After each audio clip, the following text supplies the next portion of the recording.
네, 안녕하세요. 오늘 우리 공부하는 테마는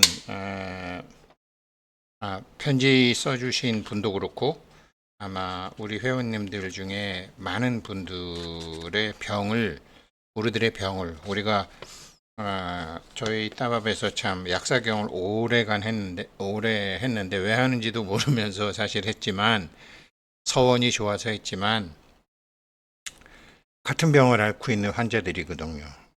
이 공부하는 사람들 가만히 보면. 그러니까 자기가 자기를 가르치는 것을 자기가 납득이 안 되면 한 발자국도 못 움직이는 거예요. 그래서 오늘 우리 회원님 편지를 통해서 많은 분들이 이제 방향을 잡고 수행다운 수행을 하실 수 있게 되기를 바랍니다. 이분은 사람들에게 그 밥 한 끼 살 때 정말 지갑 걱정 없이 그냥 탁 사고 공부하겠다는 젊은 사람들, 그래, 그래. 너네 마음껏 해보고 싶은 거 해봐. 그렇게 할 수 있는 이제 경제적, 정신적 지원자가 되고 싶었다. 이제 이랬는데 지금 이제 참 이러는데 이것조차 참 안 되는 게 인생이라고 그러니 그렇죠? 많이들 공감하실 수 있는 내용이잖아요. 그래서 보면 먼저 이제 가난한 시골의 가난한 집에 이제 16살짜리 이제 아들과 딸 차별이 심할 때 옛날에 최실화 최수종처럼 아무튼 가난한 집에 16살짜리 소녀가 이제 공부하러 이제 도시로 나간 거죠. 그런데 엄마는 그런 게 너무 싫었죠. 정말로 엄마는 그냥 딸이 어쩌다가 집에 오는 것도 창피하다. 동네 사람 수군거림이 싫었다. 저 집에는 먹을 것도 없는 집이 딸 공부시킨다고 해서 이제 그런 어머니, 이 어머니가 포인트예요. 이제 어머니가 포인트예요. 그리고 어느 순간 이제 그러면서도 어느 순간 나는 성공해야지. 내가 성공해서 엄마한테 인정받고 부모님한테 인정받아야지. 이제 그러면서 공부를 하셨겠죠. 그러다가 이제 세상을 살면서 보니까 어느 순간 내가 뭐 그렇게 똑똑하지도 못하고 어떻게 보면 미련하고 어리석기도 하고 돈벌이도 제대로 못하고 경제적 뒷받침도 없고 그렇다고 나를 키워주는 사람, 받쳐주는 사람, 격려해주는 사람도 없고 주제 파악하고 나는 성실히 그냥 다른 사람 속이지 말고 그냥 열심히 살자. 시키는 일 잘하고 뼛속까지 노예 근성으로 그냥 집사처럼 살면 되겠다라고 해서 이제 그렇게 직장 생활을 했고 실제로 그렇게 28년을 살으셨대요. 그러다가 이제 어느 순간 바람이 불었는데 정말 10대, 20대, 30대, 40대 그랬는데 이제 50대에 와서 참 이상하게 어떤 사람한테 의해서 자기의 삶 자체가 송두리째 부정당하게 되고 결국 그것을 이제 타의에 의해서 이제 나오게 됐고 음, 굴러온 돌이 박힌 돌 빼낸다는 말처럼 그렇게 됐다라는 거죠. 정말 위축되고 상대방하고 싸울 그런 것도 없고 위축되고 아무튼 공포, 두렵고 한심하고 그렇게 그래서 부모님한테 창피한 딸이라는 소리를 들으면서도 28년간 살았고 그나마 나중에 이제 딸의 직함에 엄마가 굉장히 자랑스러워 하셨는데 그 직함도 명예도 돈도 다 놓을 수밖에 없는 상황으로 감정적으로 이제 그렇게 된 거죠. 그런 사실이 느껴졌을 때 도대체 참 한심하다고. 그러면서 명예도 돈도 다시 되돌릴 수 있을까요는 아니었고요. 거기에 대해서 이게 명예도 좀 돌리고 싶고 돈도 돌리고 싶고 당당해 나로 돌리고 싶은데 그것이 가능할까라는 생각을 하신 거죠. 사실 그냥 계곡의 바위처럼 강의 섬처럼 내가 욕심을 내고 산 것도 아니고 그냥 누군가가 목표가 있는 사람이건 목표가 없는 사람이건 그냥 다들 그렇게 흘러가는 삶 속에서 이제 나로 인해서 쉬어가는 그런 바위 같은 사람, 그런 강의 섬 같은 사람, 그런 사람이 되고 싶었다. 그렇게 이제 사람들에게 쉼터가 되는 삶을 살고 싶었다. 그리고 이제 직장 생활을 또 30년 가까이 한 이제 남편의 직장 생활도 보면서 남편도 자기 적성에 그렇게 안 맞는 삶을 참 오랫동안 가장이기 때문에 그렇게 살아왔고 그리고 또 이제 경제적으로도 아무튼 뭐 대부분의 남자들이 저도 그랬고 이렇게 여러 가지 벤처 파동, 뭐 주식, 뭐 코인 이런 거로 하면서 이제 그런 것으로 이제 손해 보는 이제 남편도 옆에서 지켜보고 있었다. 음, 그래서 내가 상황이 좋으면 걱정하지 마. 다 내가 알아서 할게. 알았어 여보. 이제 편히 쉬어. 뭐 딱 이렇게 큰 소리라도 좀 치고 싶은데 그 남편을 그렇게 위로해 주지도 못했다. 결국은 그러다가 보니까 인간관계에 자신감도 부족해지고 경제는 쭈그러지고 도대체 내가 정말 누구에게 필요한 존재이긴 한 건가? 나는 내 삶의 역할을 하고나 있는 건가?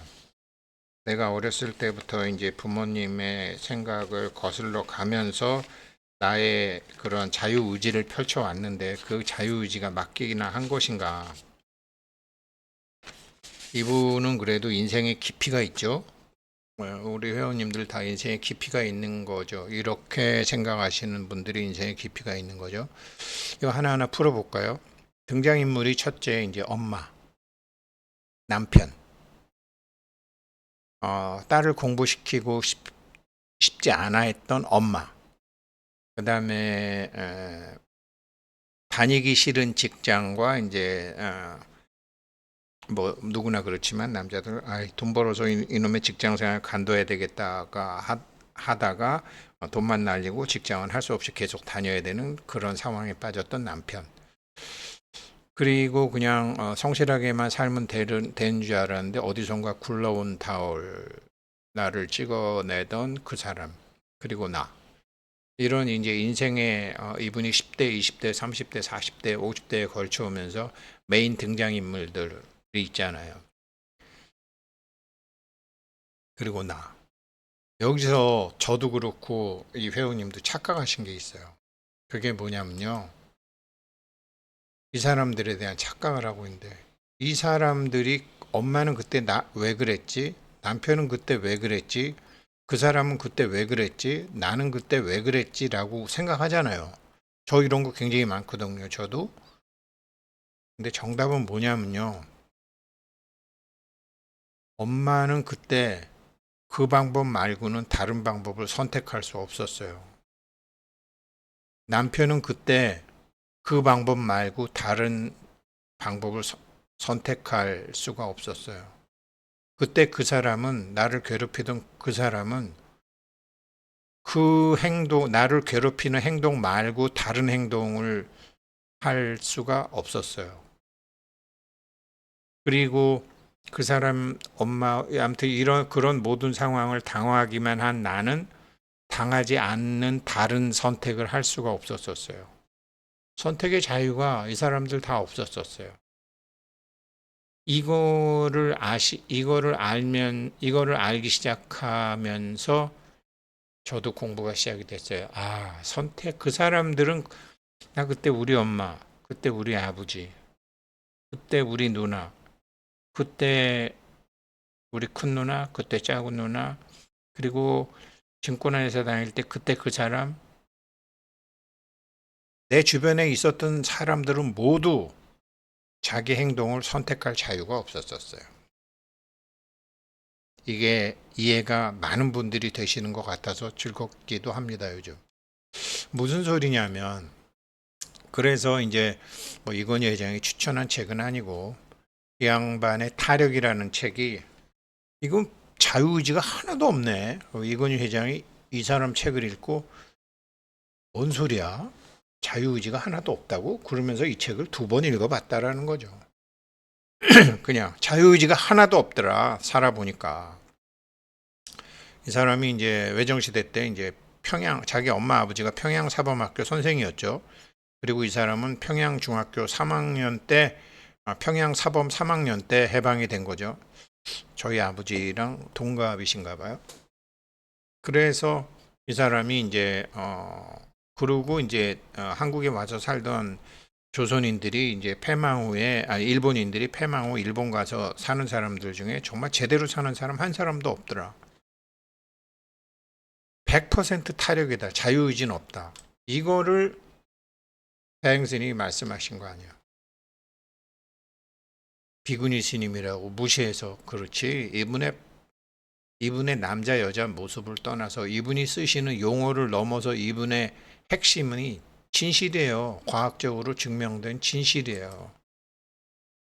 그래서 뭐라 그랬어요? 그 타력이라고 한 주인공 너지? 네가 다 한 거지? 그래 이제 알았어. 미안해. 세세생생 네가 나를 이끌고 왔는데 내가 너한테는 인사도 못했구나. 엄마가 그런 게 아니었고 남편이 그런 게 아니었고 내가 그런 게 아니었고 그때 굴러온 널 그 인간이 그랬던 게 아니었구나. 너구나. 너였구나. 이걸 가르쳐 주신 분이잖아요. 그런데 그래도 참 세상이 좋아진 게 다행스님은 1970년도, 80년도, 뭐 2000년도 초반까지 하셨지만 이때 이제 심성과학, 심성수학이라는 용어를 쓰셨는데 이게 이, 이 사람 벤자민 리벳이라는 사람이 실험을 한 거 아니에요. 1980년도에 인간이 자유의지가 있냐? 인간은 자유의지가 없더라. 그 뇌과학 실험을 했는데 뇌가 무의식적으로 미리 다 결정하더라. 그 인간은 선택하는 게 아니더라. 그때 그 사람이 왜 그랬나를 그 사람한테 탓할 수가 없는 거더라. 나는 그때 왜 그랬지라고 할 수가 없는 것이더라. 이게 벤자민 리벳인데 이 사람이 1980년도에 한 게 말이 많아갖고 나중에 2007년도에 이 사람이 또 이제 뇌과학자 독일의 존 데일란 하인즈가 2007년도에 이걸 또 한 거죠.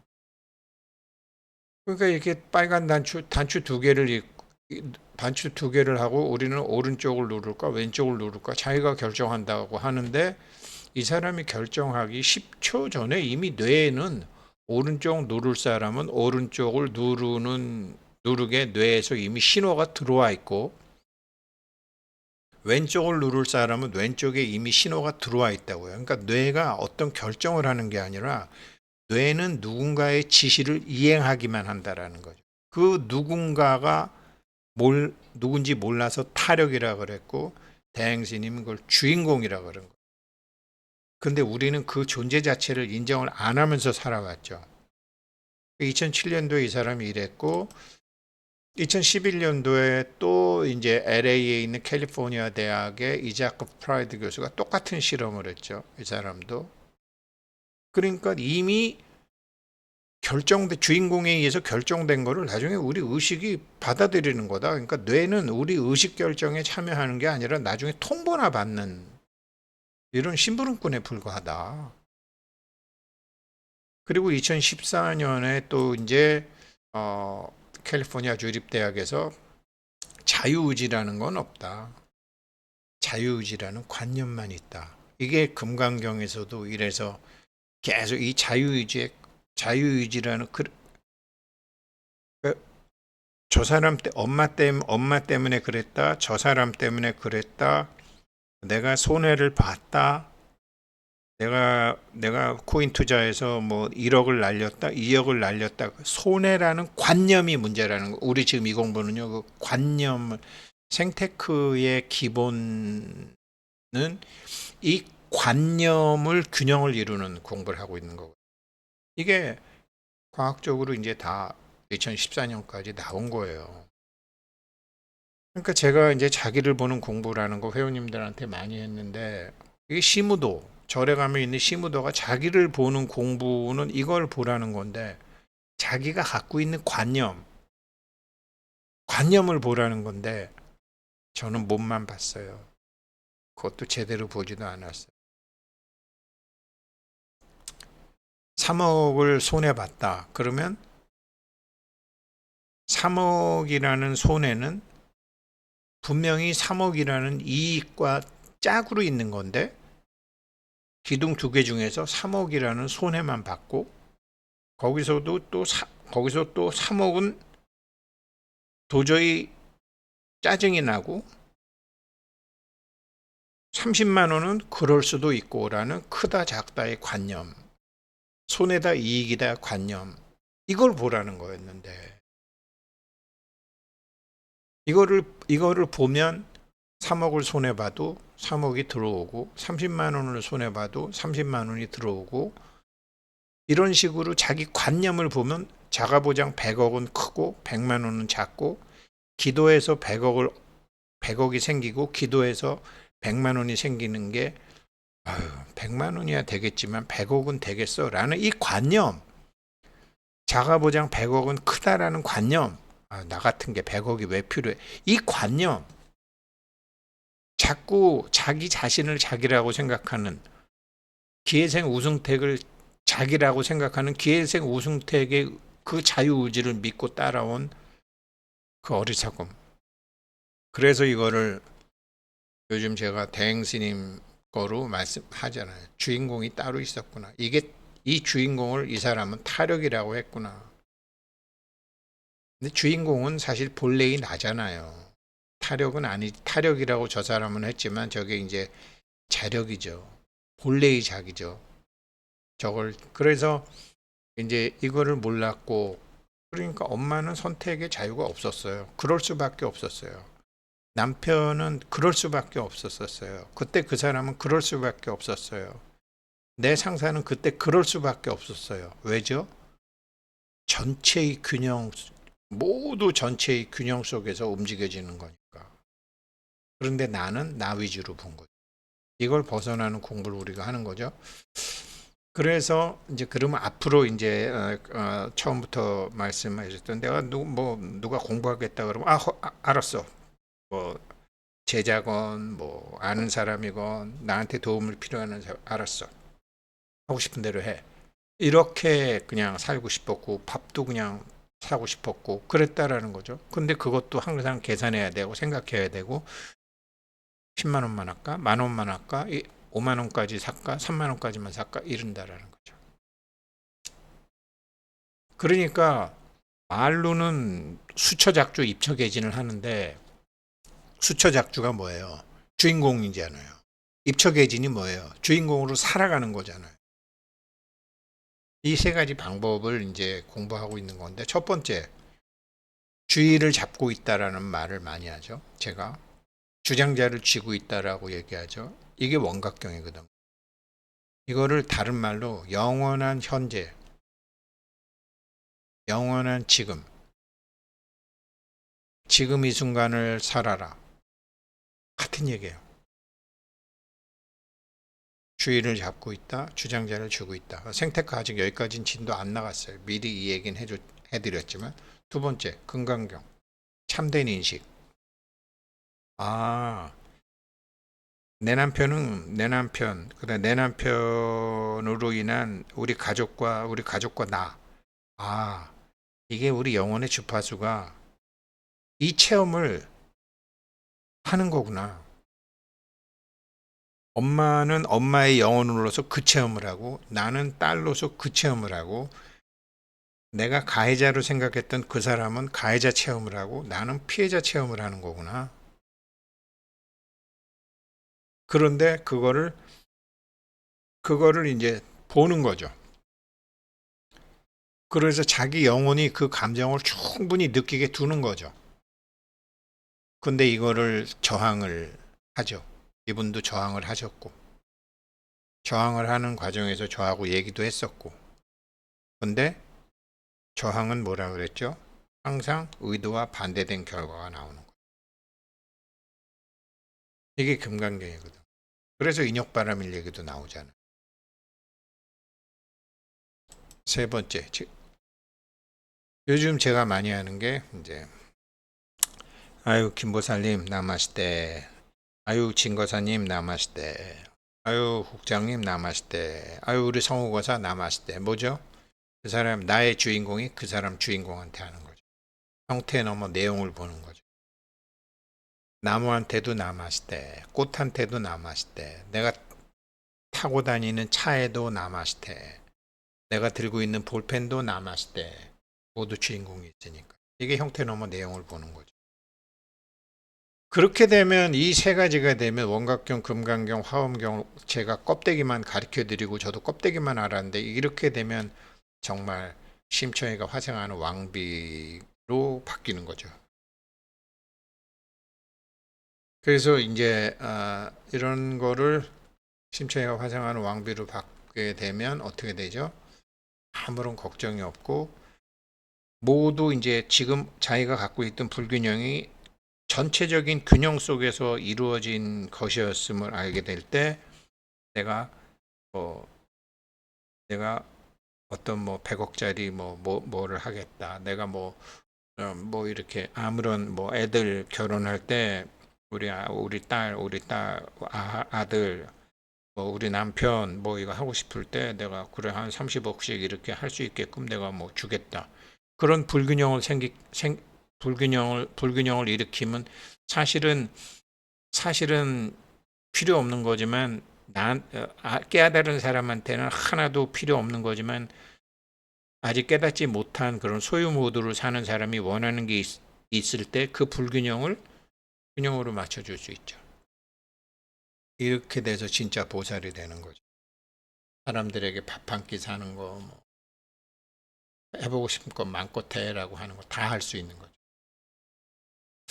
네, 잘 받아들이시고 이제 수행만 제가 말씀드렸던 네 가지 원각경, 금강경, 마음경, 법화경, 시무도 전부 껍데기만 알고 있었죠. 껍데기만 가르쳐 드렸죠, 제가. 10년 이상 저랑 공부하셨는데 죄송합니다. 앞으로는 잘하겠습니다.